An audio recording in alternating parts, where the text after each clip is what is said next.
Welcome to City Overland. My name's Chelsea. And I'm Blake. Today, I'm going to teach my wife how to drive off-road. Let's go.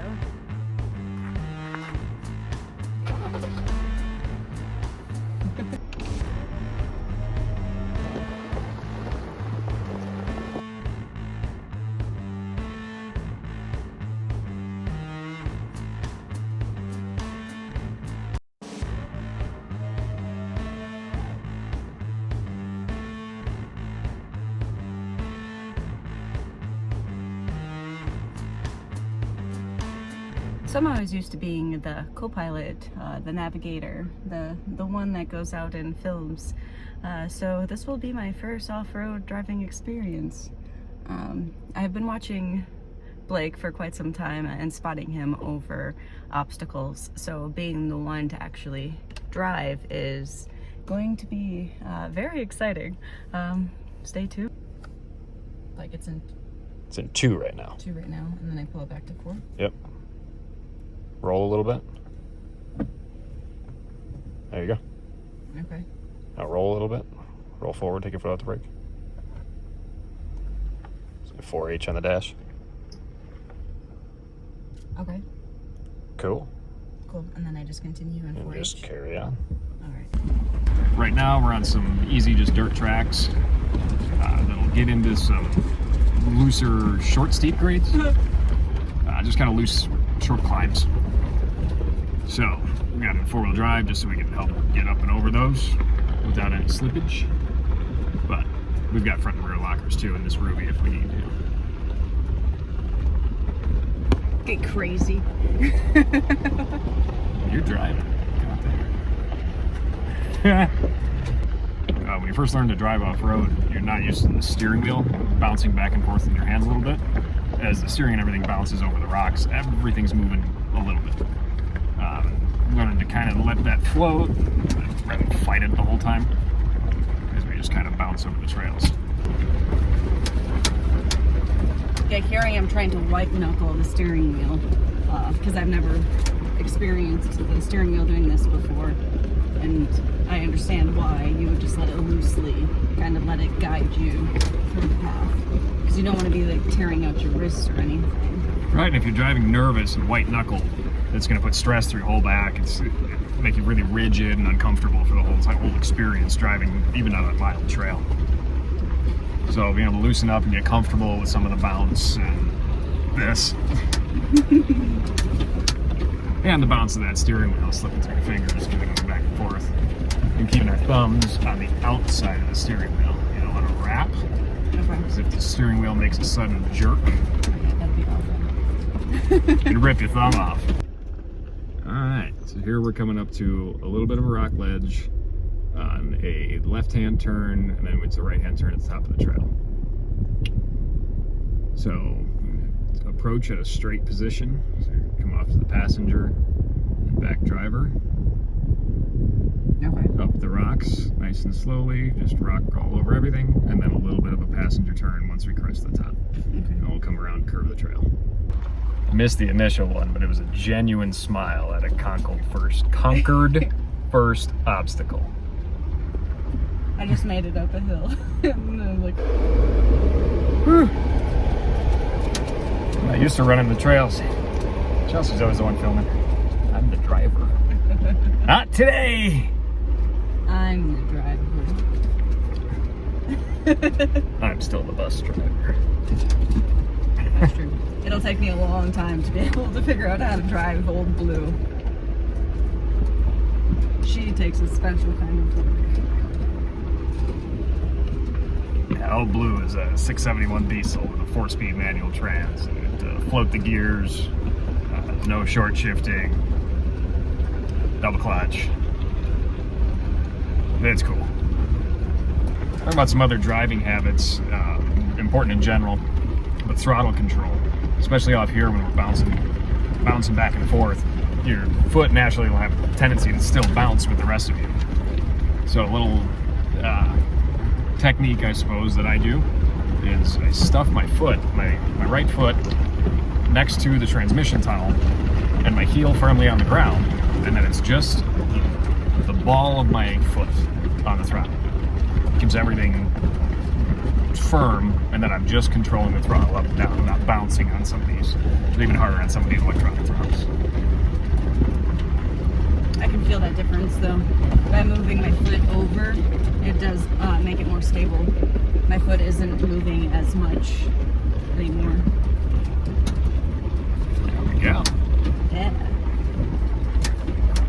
So here we're going to stay squared center in the trail, and then we're going to put our passenger side tires up on the rocks that are on the passenger side run of the trail. I don't want to slip next to them. We're slicing or pushing off the bead. And that one's really, so I want to crotch those. Not crotch. We're going to put our tires right up on them. So passenger a little bit.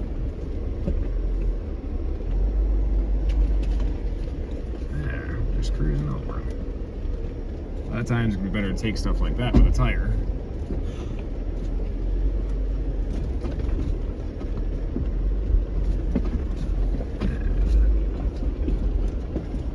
So I'd want to go over this big one too, correct? Or would I want to crotch that one? Yeah, just drive right over it. You see some tire marks on the side of that. Just the right pressures, that's enough to push it right off the bead.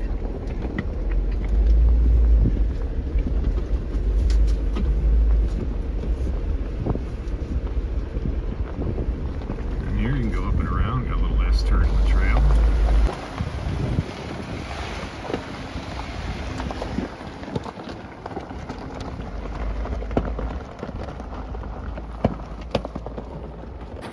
I'll talk about trail conditions for a minute. Right now we're driving this nice sunny beautiful day, but in this exact same trail spot a couple winters ago we were almost in a sticky situation. It's hard to tell on camera, but this is a bit of an off-camber portion of the trail. It's a little high side here and then down to a little bit of a washed out portion of the trail right here. We were out here and it was snowing. There was a good snowpack and we were passing each other right here with another vehicle. I was up on the high side and that snow was pretty slick and I just came sliding down. Luckily the truck passed me and I just slid down after that and we kept going. But just always be cautious of trail conditions. Even a small off-camber situation could change the trail driving habits. Depending if it's wet, slick, snowy, and just that little bit of off-camber will send you into a slide. It's nice and dry today. Let's bring Chelsea through here.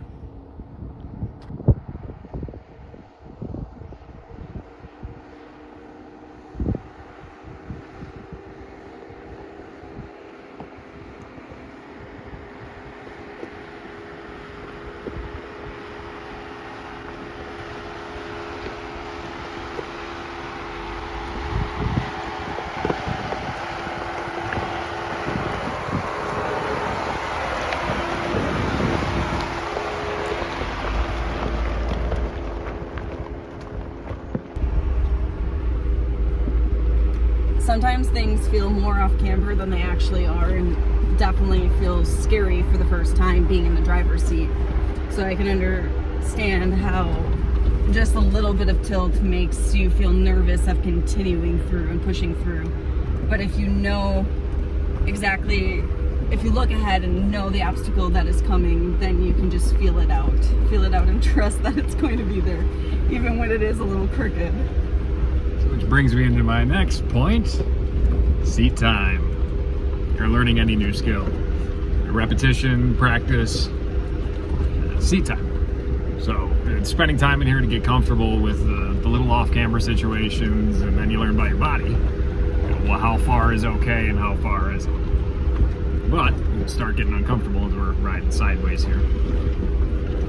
None of it's that bad. Just feels that way. It does. All the city slickers used to drive in the flatland. All right. I don't even drive in the hills.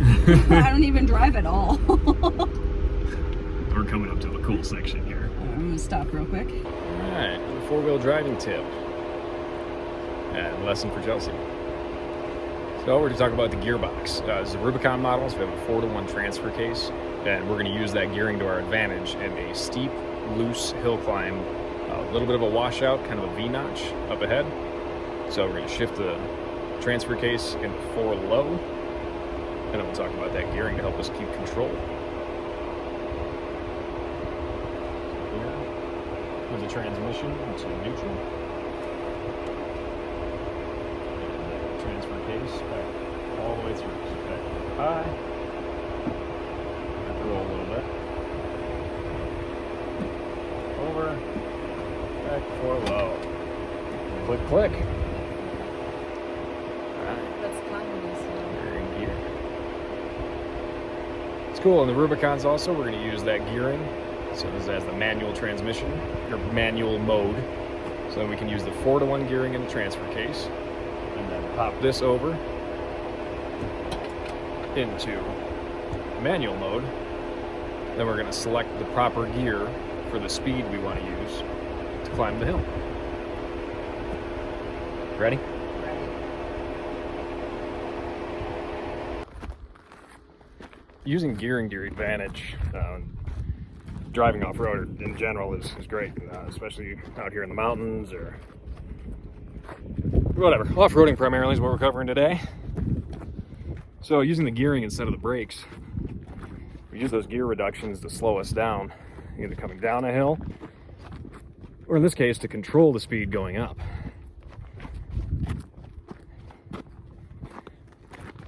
In the lower gear cases,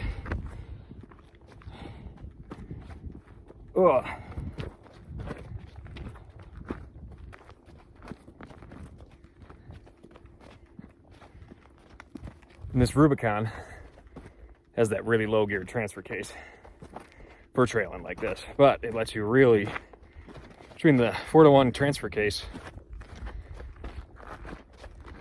and the 8-speed transmission, you really get to select the speed and torque that you're looking for, be able to just navigate the obstacles. When we're keeping that throttle applied pressure, you don't get the slap back and forth on the throttle doing blah, blah, blah. You want to use the gearing and a steady applied throttle and keep momentum. Climb your way all up, all the way to the top.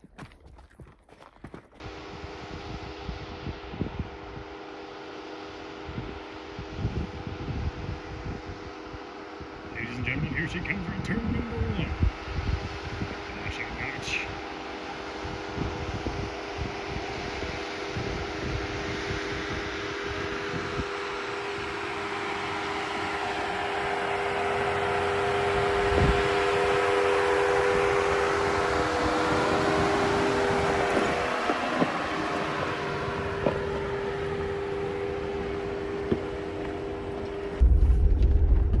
What does one do with their thumbs? How do you hold on to the steering wheel? You hold it on like this? Yep. Clamp. Should get some mittens. Off-roading mittens. Have to paint her thumbs red. Chef show. Yeah, because as a habit, I'm finding myself putting my thumbs in the wheel. Typical habit, especially if you're a one-handed driver and you drive top dead center of the steering wheel. Getting those thumbs out. So topic number whatever. Talking about our line of sight driving. Chelsea's always had a hard time driving at night. Part of that's just the bright lights, and that's difficult. But another part of that is looking into the dark as far as you can see. Really pushing your viewpoint as far out as you can see. It'll help you maintain your center position better in the lane. And the same thing goes running on the tracks right now. This is a pretty mellow track, so if you can do sweeping views, looking as far as you can see ahead on the track, then you have a great idea of what's ahead. And if you get to take a second to look around, don't do it for too long. I'll have to check and see if there's any bumps in the road. No, but in all seriousness, long sweeping views of the track, then you get an idea of what's coming as you feel your suspension traverse it, how soon the next obstacle will be, or the next bump in the road.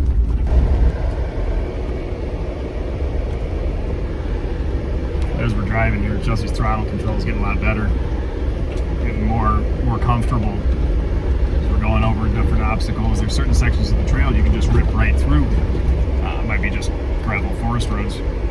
And then there's the other sections where you just need that slight control.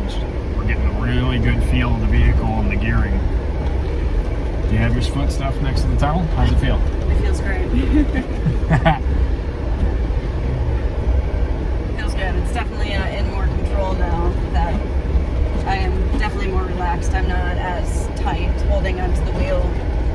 I'm gazing up, looking forward.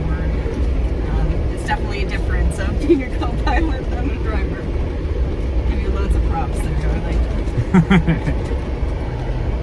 Practice. Lots of practice. Never driving off-road before. When a moment gets too scary, my first reaction is to stomp on the brakes because I feel like that's a normal, typical thing to do. Yeah, getting away from a lot of the knee-jerk reactions driving. City drivers throw away everything that you do. It's awful. But no stomping on the throttle, no stomping on the brakes. And it's all about a lot of control. Smooth driving should be in general. City drivers are awful. Yeah, that's been my first in the beginning, my first reaction is to stomp on it. Now it's getting more comfortable and just flowing with the Jeep. It's where you can use the throttle, right? So pushing into the throttle and then just letting off of the throttle a little bit. And that gives, you just slow down a little bit. Just slow pressures on and off. Use the engine instead of heating up the brakes. Learning new skills. Overcoming fears. Growing. Driving over rocks. Absolutely. To that point, talking about sweeping, looking all the way up and down the trail, what are we looking for? It's all going to depend on where you are, but some average stuff out here. Some volcanic rock. It can be really sharp, super jagged. That'll slice the side of the tire. Or just rocks in general, all depending on your clearance. Keeping out for any debris in the road. Stuff gets left behind, parts gets broken. And if you're up in the mountains, you might be checking for downed trees or wildlife. And out here, a lot of jagged rocks. So we are aired down to about 18 psi. Airing down, it's not just for comfort or use our cool air down tools. It's we got a balloon effect, right? So if we have a really full balloon blown all the way to its max, just touch a pin to it, pop. We air down our tires, get them to about half that psi, half that pressure. Same thing like the balloon. Deflate that balloon a little bit. Now we can poke a knife all the way into the balloon before it severs the balloon. The tires are the same way. We air them down, the sidewall of the tire and the rubber will take that flex in for any rocks we're going over, or hopefully flex around that jagged rock instead of just slicing into the sidewall like a popped up balloon. Now we're at about 18 psi on this trail. It's not too bad. And as we get into more difficult stuff, then airing down becomes about pressures and grip and all of that too. But for our most importance right now is preserve the tires.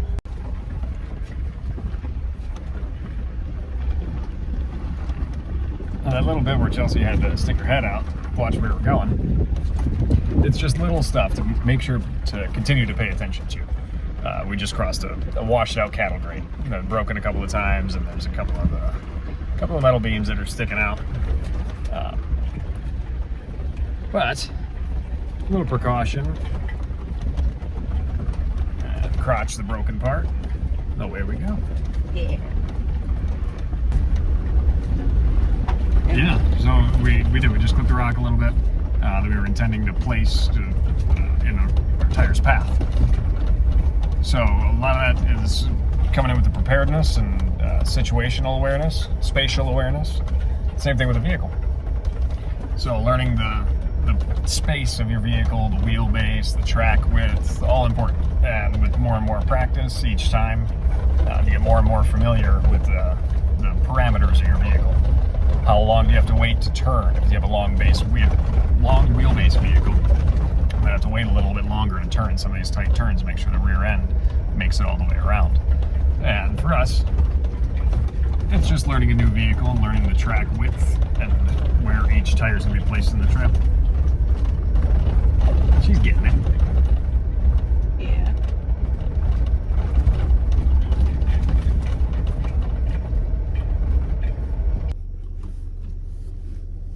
So, how was your first experience driving off-road? I loved it. It was definitely, I was not expecting that question, so can we do this part over? I thought we were taking a selfie. How was your first time driving off-road? My first time driving off-road was interesting. I definitely learned a lot. I definitely do enjoy being the co-pilot though. It is a completely different experience driving and conquering rocks, or being the co-pilot and being able to enjoy the entire view. So if I had to choose one over the other, I probably would be the co-pilot. But I definitely would like to try to climb some big rocks soon and see. Rock crawler. Well, that's cool. So she had a great first experience out here, and some of these skills are right around preparedness too. Not only is it enjoyable for Chelsea to be able to drive, should something happen to me, break a leg, who knows, I could slip and fall. She'll be able to drive us out of whatever situation we're in. It's good for both of us to have the know-how. Absolutely.